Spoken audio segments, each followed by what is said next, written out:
Cyrene Valantion, also known as the Blessed Lady, was a confessor for the Wordbearers Legion of the Legiones Astartes during the time of the Great Crusade and Horus Heresy, who would in time come to be regarded by the Legion's warriors as a saint-like figure. During the course of the Great Crusade, the Wordbearers would bring Cyrene's homeworld of Kur into the Imperial fold, and before long, the world's population would come to worship the Emperor of Mankind as the one true god of humanity. However, over time, the Emperor would become increasingly angered by the tardiness and generally slow progress demonstrated by the Wordbearers in carrying out their compliances, with such delays often being the result of the Legion's warriors choosing to remain upon the worlds that they had conquered in order to propagate the religious worship of the Emperor and erect various temples and cathedrals dedicated to the Master of Mankind. Eventually, the Emperor would choose to make an example of Kur, making it clear in no uncertain terms that such idolatry and spiritual superstition would not be tolerated within his nascent imperium. To this end, the Emperor would dispatch the Ultramarines Legion to lay waste to Monarchia, a vast and beautiful metropolis known to many as the Perfect City, which served as both the world's political and religious capital. After the city had been reduced to ash and rubble by the 13th Legion's orbital bombardment, the Wordbearers would make their way to the world's surface, only to be publicly admonished, rebuked, and humiliated by the Emperor himself, who had grown weary of both the Legion's apparent dawdling and the rise of a religious doctrine that they themselves were responsible in propagating. Shortly after the Legion's rebuke by the Emperor, Cyrene Valantion, who was one of the few people to survive Monarchia's destruction, would be discovered wandering the outskirts of the city by a warrior named Argyle. While the intensity of the orbital lance strikes unleashed by the Ultramarines had rendered her blind, the fact that Cyrene still lived at all was regarded as nothing short of miraculous by the Wordbearers, and soon after her discovery, she would be taken aboard the Fidelitas Lex, the personal flagship of the Primarch Lorgar Aurelian. It would be revealed that following the destruction of Monarchia, Cyrene's faith in the Emperor, much like that of the Wordbearers themselves, had been effectively shattered. The Legion would in time come to regard her disavowing of the Emperor as a form of deep spiritual insight, and as a result, many of the Legion's warriors would, over time, pay visit to her in order to confess their sins or otherwise unburden themselves. Because of this, in conjunction with surviving the destruction of Monarchia, Cyrene would come to be known throughout the Wordbearers fleet as the Blessed Lady.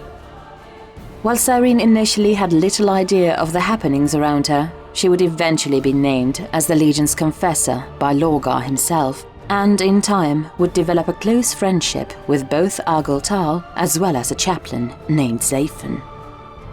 During the later years of the Great Crusade, Cyrene would accompany the Legion as they made their pilgrimage into the warp space rift, known as the Eye of Terror, in order to learn the primordial truth of chaos, an event that would lead to the creation of the Gal Vorbak, the first Astartes to form parasitic bonds with demonic entities.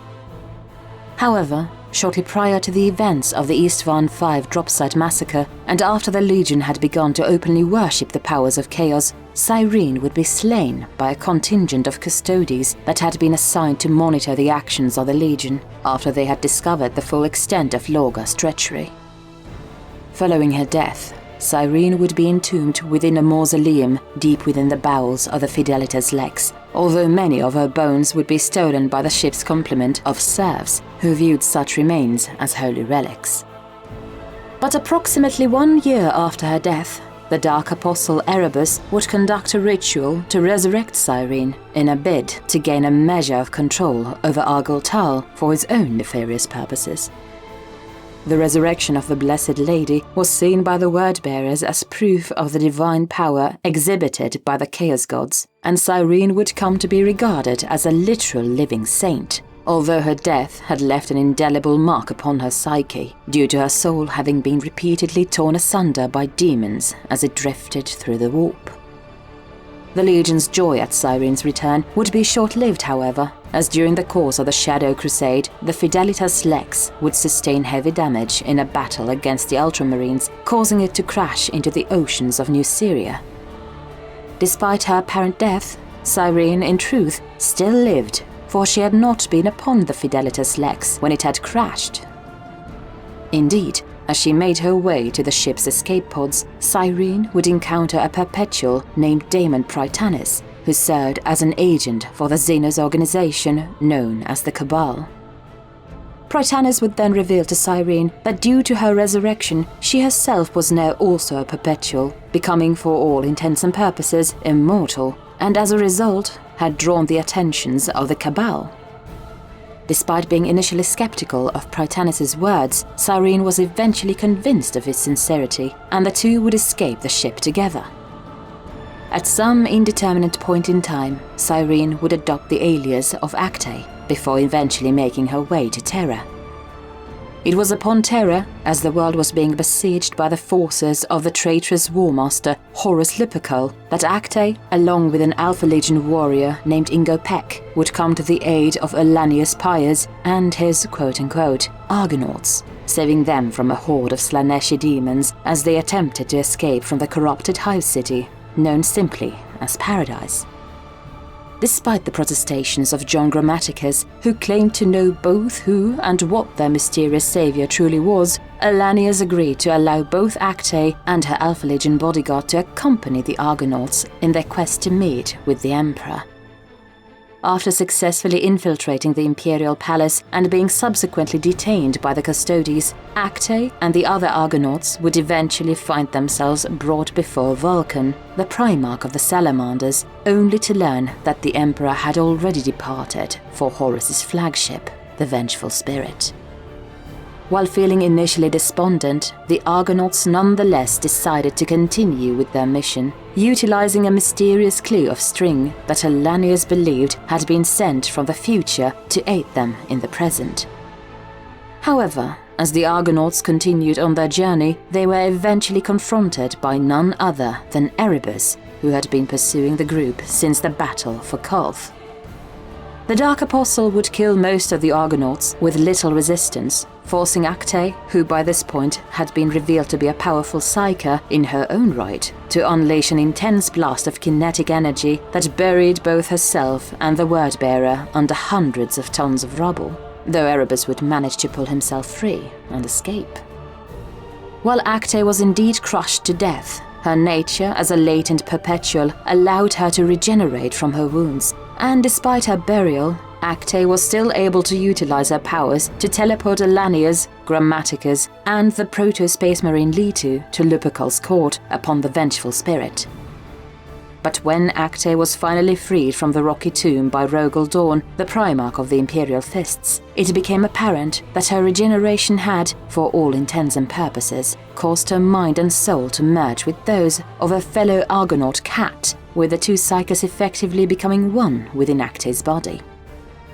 Actae would eventually locate an Imperial army unit led by Marshal Eldana Agathae, and with their help, Actae was able to transmit a psychic beacon across all of Terra, declaring that Terra must stand, Horus must fall, and that the Emperor must live, inspiring the Loyalists to fight with an even greater fervor.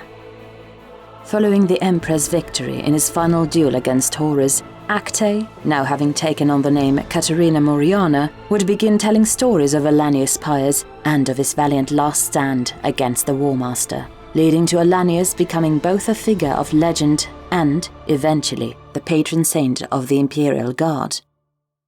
Actae's final fate from here remains unknown. So what could have happened to her? The first possibility is that the former Blessed Lady simply chose to go into seclusion in order to live a peaceful life.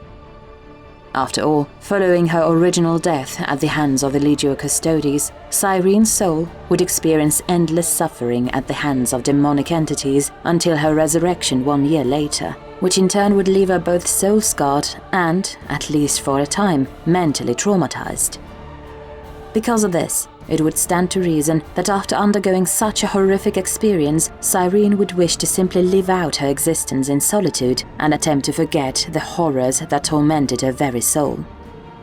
Such an action wouldn't be entirely unprecedented, as other perpetuals have also been known to live in self-imposed isolation.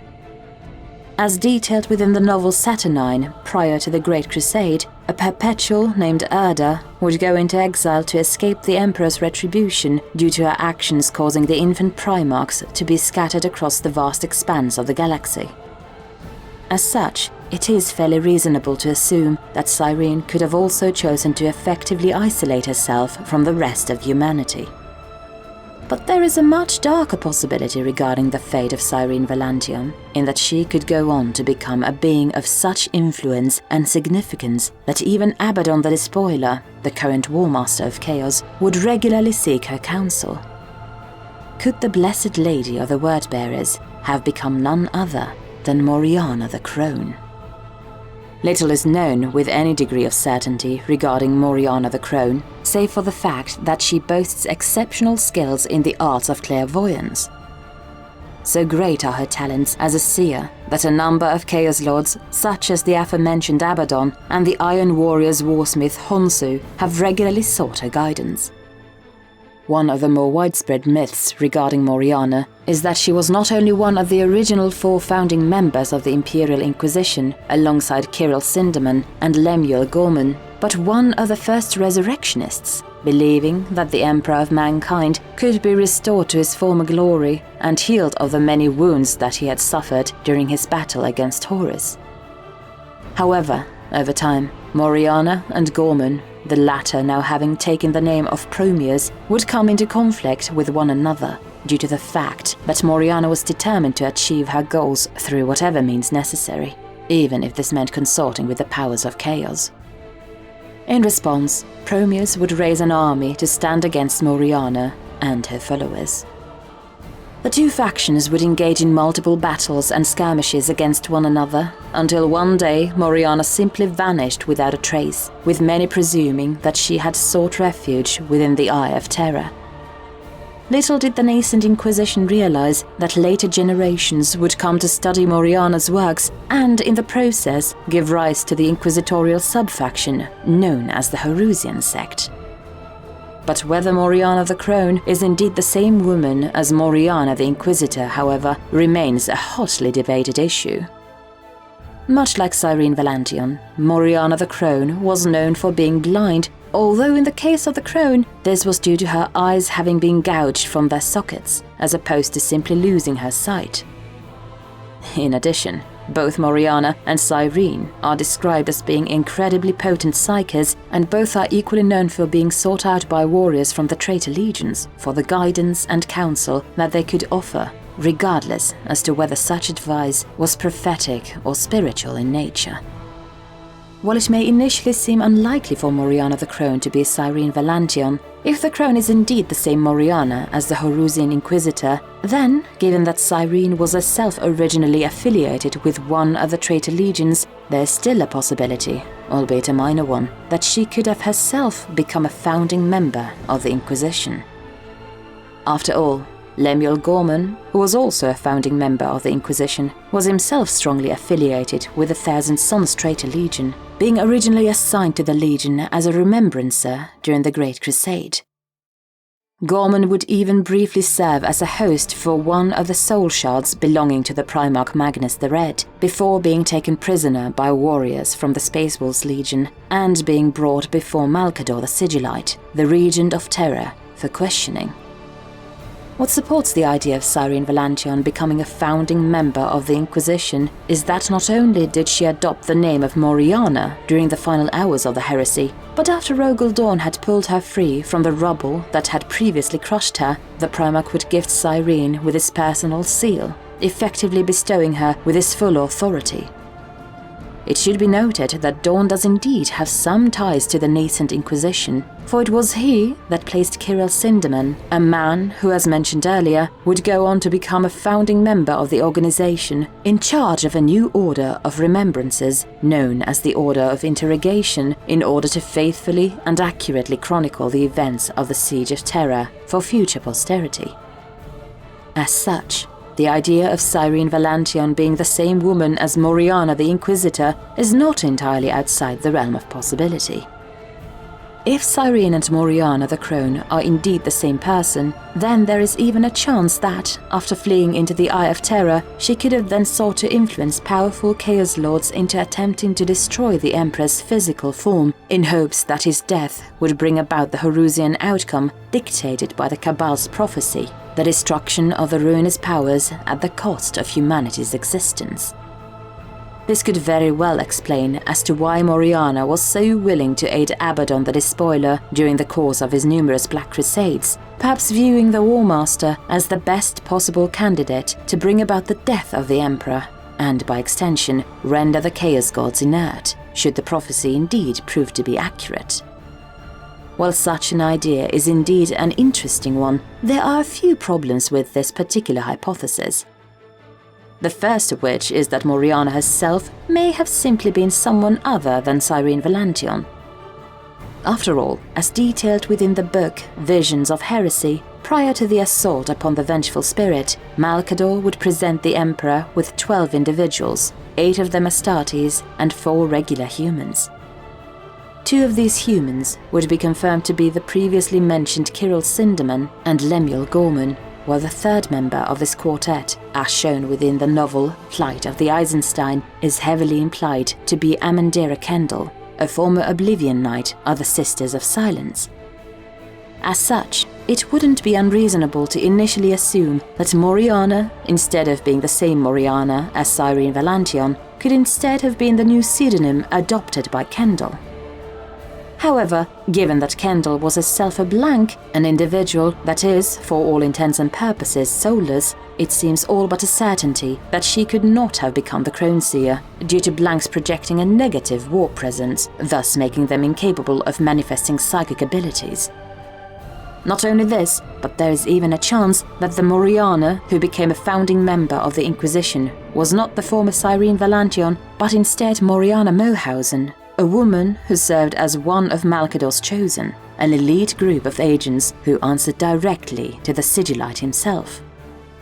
But even if this were the case, there's still a chance that Moriana the Inquisitor and Moriana the Crone are indeed 2 distinct individuals, meaning that it's entirely possible that Moriana Mohausen became a founding member of the Inquisition, whilst Cyrene Valantion became the Crone. However, what also brings the idea of Cyrene being Moriana the Crone into question is that the Crone is often described as sporting an appearance that is both wizened and leprous. It is worth remembering at this point in time that upon her resurrection, Cyrene would become transformed into a perpetual. Due to being effectively immortal, perpetuals are rarely, if ever, shown to age once they reach their physical prime, and are capable of regenerating from almost any injury inflicted upon them, even those that would normally prove fatal, a trait that Cyrene herself would demonstrate after being buried under tons of rubble. Since Moriana the Crone is herself shown to be somewhat elderly, with her lifespan having been presumably extended due to the time-distorting properties of warp space, this would appear to debunk the notion of Moriana being Cyrene, as the Blessed Lady, due to now being a perpetual, would no longer physically age, at least in theory. There is also the fact that, according to the novella Iron Warrior, Moriana the Crone became blind after having her eyes gouged out by some unnamed torturer, whereas Cyrene Valantion, by contrast, was blinded by the intense bursts of light that coincided with Monarchia's destruction. As such, it would appear that Moriana the Crone and Cyrene Valantion are indeed 2 entirely separate and distinct individuals, despite whatever superficial similarities that they may share. Ultimately, we may never know as to what truly happened to the former Cyrene Valantion, although perhaps one day we may gain a clue that could very well bring us a step closer to discovering her final fate. What do you think? Leave a comment below, and thanks for watching.